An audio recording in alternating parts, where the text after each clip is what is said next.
In today's video, we do discuss some serious subject matter that may be difficult for some viewers to hear.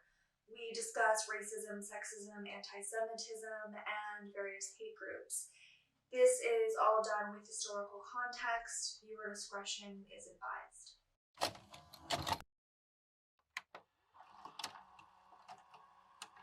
In the 40s and 50s, there was a substantial fear of communism.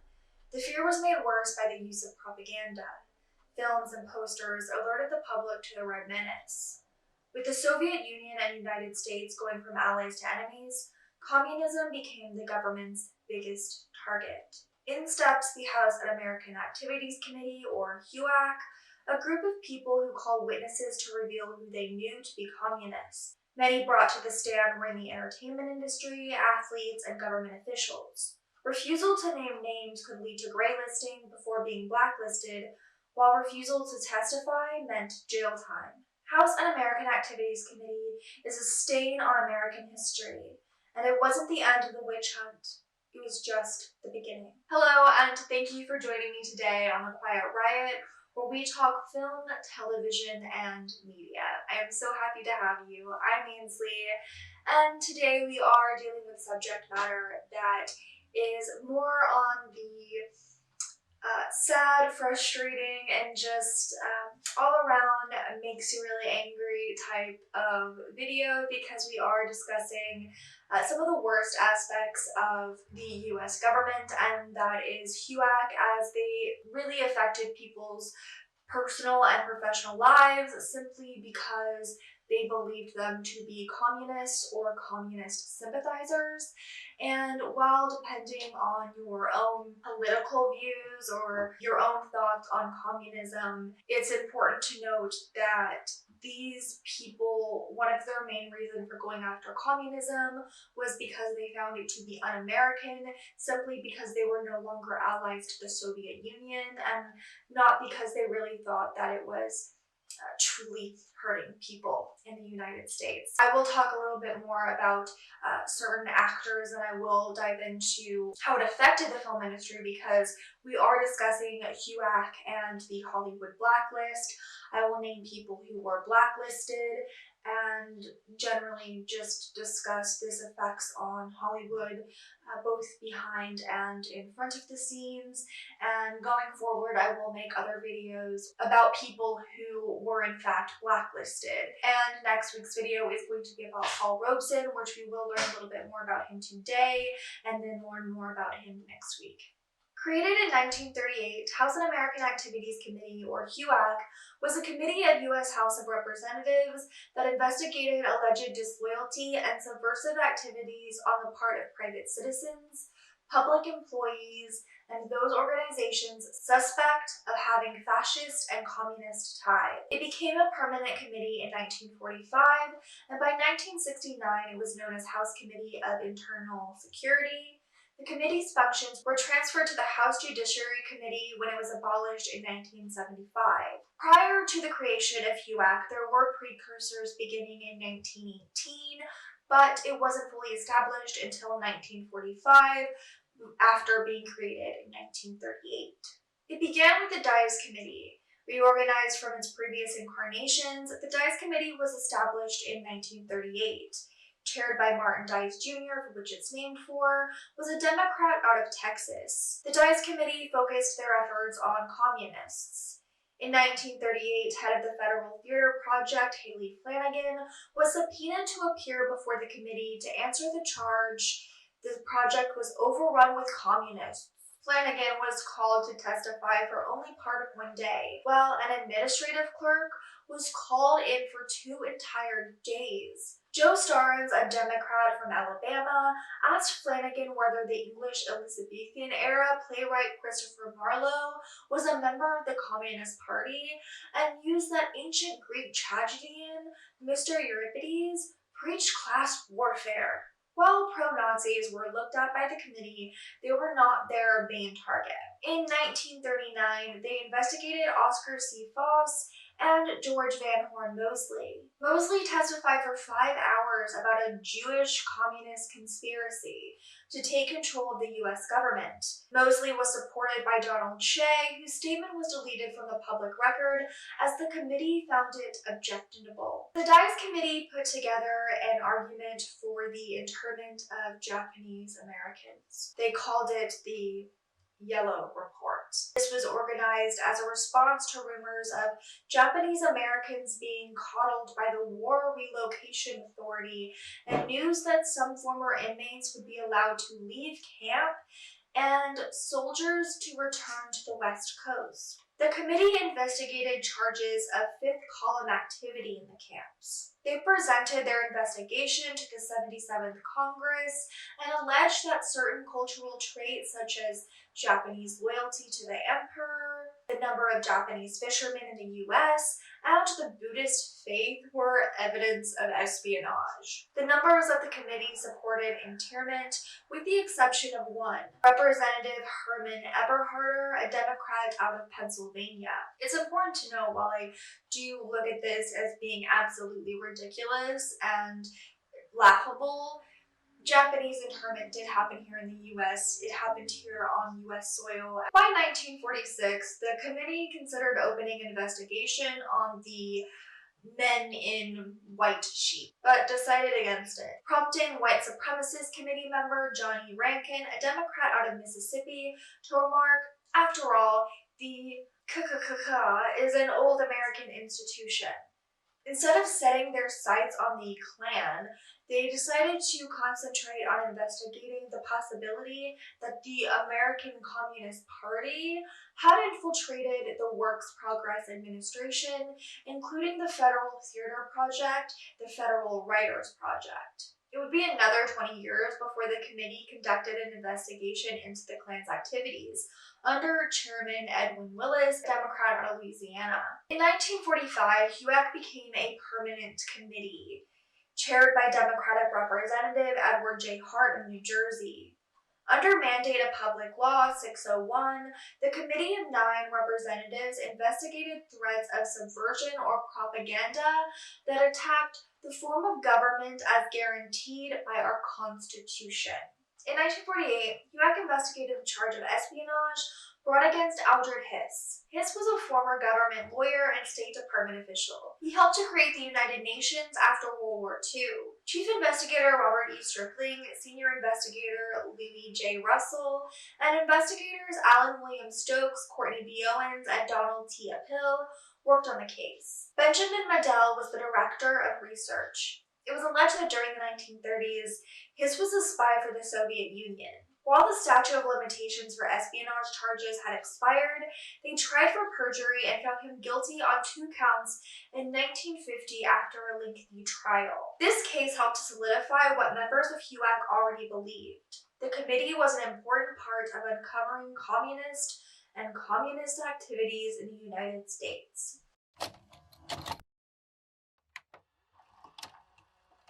While many people in the U.S. may not be aware of HUAC, chances are they've at least heard of the Hollywood Blacklist. Not unlike the creation of the Hays Code, committee hearings were held because they saw Hollywood as a bad influence. In 1947, 9 days of hearings were held into alleged communist propaganda.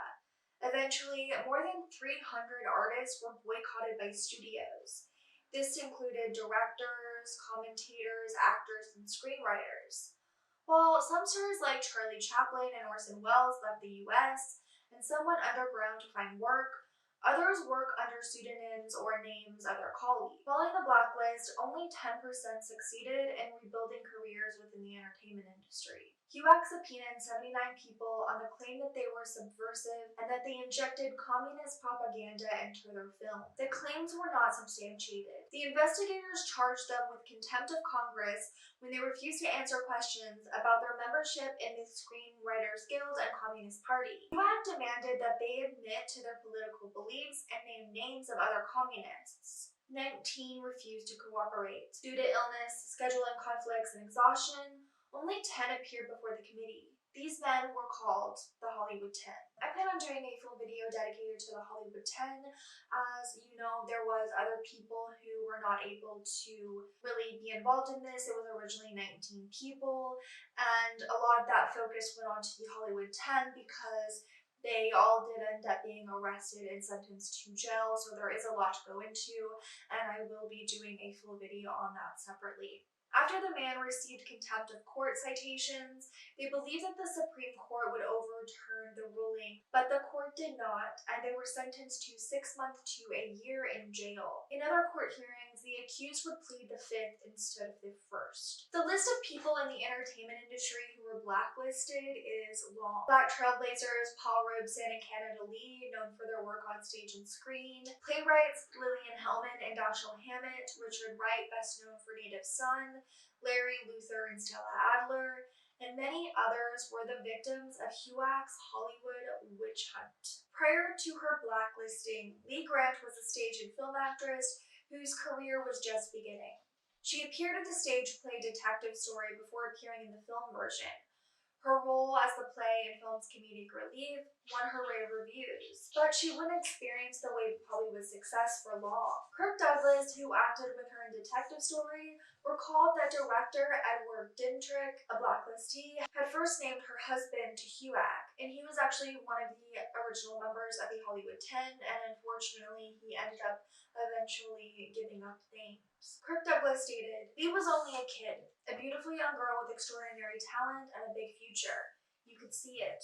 She was so good that she earned a Best Supporting Actress nomination for her very first film role. But because Eddie Dintrick named her husband, Lee Grant was blacklisted before her film career even had a chance to begin. Of course, she refused to testify about the man to whom she was married, and it took years before anyone would hire her for another picture. Grant was first brought to testify before HUAC after she gave a speech at the funeral of her friend and blacklistee, Joseph Edward Bromberg. She implied that his heart gave out due to the stress caused by HUAC, and in fact, he wasn't the only person who had health problems that either came from or was worsened by the activities of HUAC. Robert Osborne of Turner Classic Movies said, "But as quickly as that dream unfolded, her life soon turned into a nightmare. So right when her career should have been blooming, she was banned from working in Hollywood, and that ban lasted for 12 years, a lifetime for an actor." Lee was blacklisted at the age of 24, and it was during at least at that time for women, that 12-year period was such a really big time for women, and nowadays there are still a lot of problem for actresses because where men get to have these incredibly long careers, women unfortunately have to fight a lot harder for a much longer career. They may have certain surgeries and use certain things to try to make themselves appear younger, or at least more appealing to casting directors and what they think is more appealing to an audience. It is really unfortunate the things that women, and especially non-white women, have to go through to be considered beautiful at a different age, or because they don't look a certain way. And while that's still a thing today, it was even more so at a time in which Lee Grant and a lot of young women were blacklisted for their refusal to name names, because she believed that naming names was wrong. And when Lee Grant was blacklisted, she was 24. When she was taken off the blacklist, she was 36. When Grant was finally taken off the blacklist in the 1960s, she returned to work in television, and she was a working and divorced mother. "Dinah was my grail, my constant. Nothing and no one could get between us. Dinah and my need to support her financially, morally, viscerally, and my rage at those who had taken 12 working acting years from my life were what motivated me." When it came to reestablishing her career after being on the blacklist, timing was everything, and Lee Grant was very lucky. Unfortunately, that luck was not had by the vast majority of actors who were blacklisted. Her experience on the blacklist caused her intense trauma, and when anyone would mention it, she would go into a trance. Grant would work hard to build a career after the years lost to the blacklist. Her first role back was on television series Peyton Place, and her first film was In the Heat of the Night. After appearing as the older lover of Warren Beatty in Shampoo, Grant won an Oscar for Best Supporting Actress. She was very lucky for being able to rebuild her career, and she was very lucky for getting to appear in The Heat of the Night, which was a huge film at the time. It's a still very beloved film starring Sidney Poitier. And her acting and her chemistry and just the scenes that she had with Poitier are impeccable, and I will actually link one below. If you haven't watched the film, I do believe it is available on multiple streaming platforms, and it's available if you have non-paying ones as well, so I'll link where you can watch it below. I believe that it's one of those films that you should watch at least once in your film viewing time on this earth. But there's a specific scene where they had her and Poitier kind of block the scene and do the scenes together, improv a little bit, so the cameraman and everyone would kind of know what's going on because it was just them two. And they did the scene, and apparently it was a very emotional time because a lot of what Lee Grant had pushed down had started to come up. And I will have some interviews below with Lee Grant that I watched in my research, and something that I found was that she, especially for certain people, she had to really make reasons in her head, which I'm sure she's not the only one that did, of why certain people were complying with UAC. You had producers that were naming names, Jack Warner, one of them, and one of her reasonings behind it, or what she deemed to be a reason, was because the fact that these were Jewish Americans, they really had to prove their Americanness, especially at that time. Unfortunately, this is something that still people today probably feel that they often have to do, whether they be Jewish or just not have this very white, all-American look to them. I highly recommend reading her book, watching interviews with her. She's an absolute delight, and I love that she's willing to share her anger with us. And I'm glad that she's able to feel that and not just have it all deep inside. Singer, stage and film actor, professional football player, and political activist, Paul Robeson was a threat to McCarthy era. He was blacklisted after refusing to denounce his own left-wing beliefs. He was denied his passport for the State Department, causing his income to plummet. When asked why he was denied a passport, he said, "His frequent criticism of the treatment of Black people in the United States should not be aired in foreign countries." On June 20th, 1949, Robeson spoke at the Paris Peace Congress saying that "We in America do not forget that it was on the backs of the white workers from Europe and on the backs of millions of Black people that the wealth of America was built, and we are resolved to share it equally. We reject any historical raving that urges us to make war on anyone. Our will to fight for peace is strong. We shall not make war on anyone. We shall not make war on the Soviet Union. We oppose those who wish to build up imperialist Germany and to establish fascism in Greece. We wish peace with Franco's Spain despite her fascism. We shall support peace and friendship among all nations, with Soviet Russia and the People's Republics." Robeson invoked the Fifth Amendment and refused to reveal his political affiliations when he was called before HUAC after refusing to sign an affidavit affirming that he was not a communist. "Because my father was a slave and my people died to build the United States, I am going to stay here and have part in it just like you, and no fascist-minded people will drive me from it." At that hearing, Robeson stated, "Whether I am or not a communist is irrelevant. The question is whether American citizens, regardless of their political beliefs or sympathies, may enjoy their constitutional rights." During the height of the Cold War, it was difficult to purchase his music, view his films, and listen to him on the radio. Robeson's former friend and one-time member of the Communist Party, Manning Johnson, identified Robeson as a communist. He rejected communism after serving one of the party's national leaders. He testified to Congress on July 14, 1949, that Robeson's assignment was to recruit people. "There is not one iota of doubt about Robeson's membership," Johnson said. "I just wanted to use him as a great artist to impress other artists and intellectuals generally." I will be filming a video solely on Paul Robeson. Some of this I will be repeating, but there will be some more information about Robeson as well as his life. and so much of his life for fighting for others and lifting up other people, whether it be here in the US or abroad. He truly is an amazing person that I believe everybody should know who he is and learn more about him. Canada Lee was a boxer turned stage and film actor and civil rights activist. Lee was put on the blacklist due to his own politics and his fight for civil rights. During the blacklist, Lee's political contacts made him a target of HUAC. The FBI offered to clear his name if he agreed to publicly name Paul Robeson as a communist. He refused. He responded by saying, "All you're trying to do is split my race." According to newspaper columnist Walter Winchell, Lee stated that he intended to come out and publicly blast Paul Robeson. However, the fact that the friendship between the two actors remained until Lee's death suggests that Robeson put no faith in Winchell's claims. It is important to note that a big part of what HUAC was doing, and any of those involved in furthering the blacklist, were really trying to tear people apart, tear different types of relationships apart, whether someone was married or it was friendships like that between Lee and Robeson. They were trying to create a wedge between them, and in some cases they did. Unfortunately, that was just a truth of the times that even if somebody didn't give someone up, they were still breaking down relationships because in order to have any semblance of a career, they needed to distance themselves from them.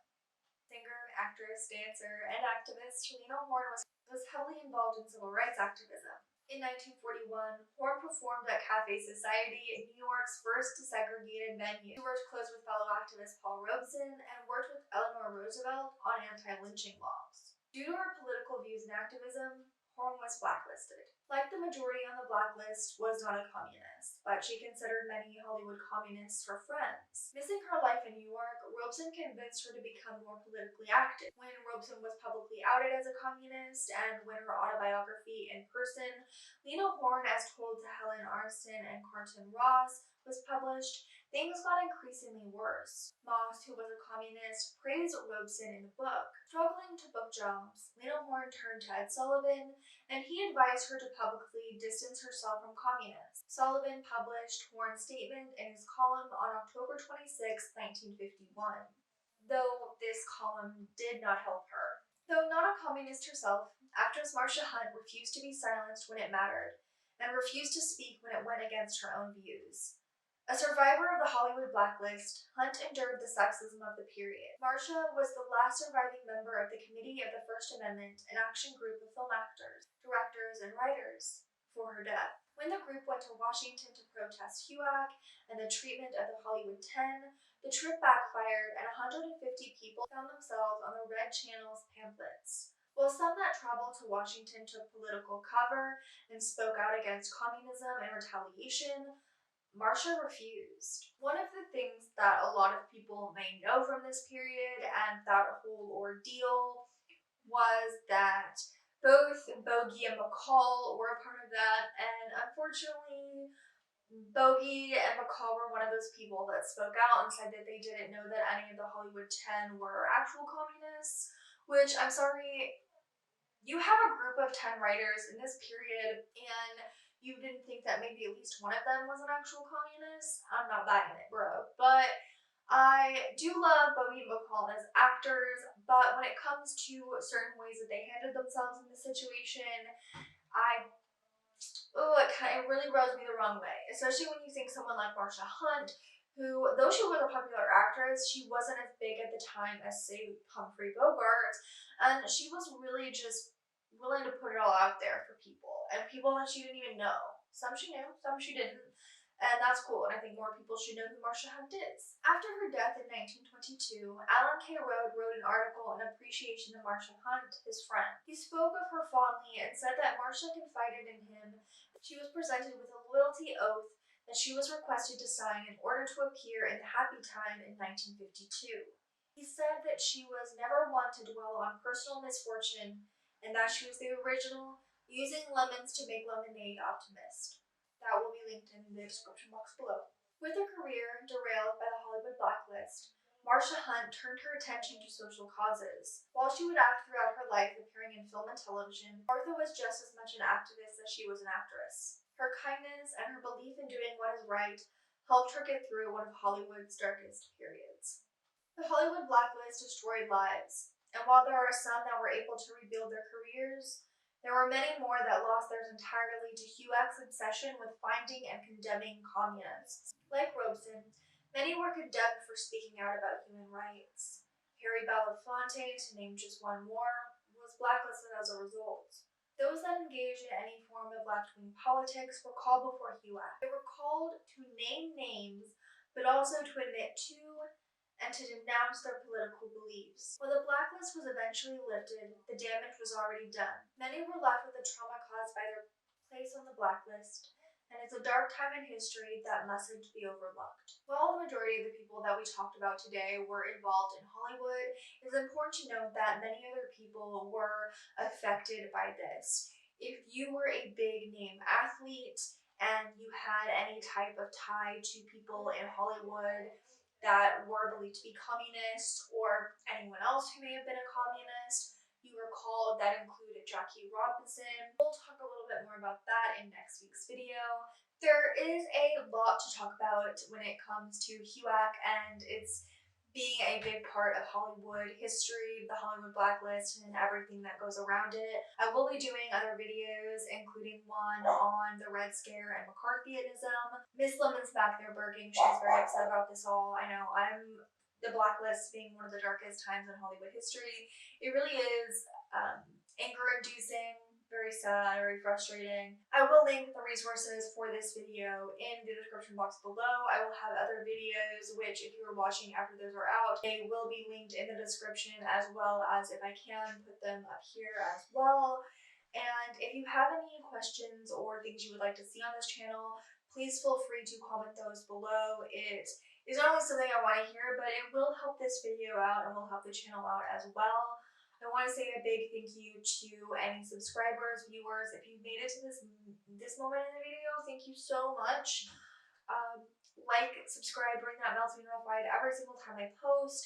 And let me know if you want to hear more about Hollywood history, a specific time in Hollywood history, or if it's not just Hollywood, just film industry in general. I enjoy talking about these things, and I've also learned so much just doing this, and I know this is a small channel, but it's been a blast so far, and I'm really excited. So cheers, cheers, cheers to new viewers, new subscribers, people who've been around for a while, people who are sticking around. I appreciate you all, and I'll see you in next week's video for how Paul Robeson took on Hollywood.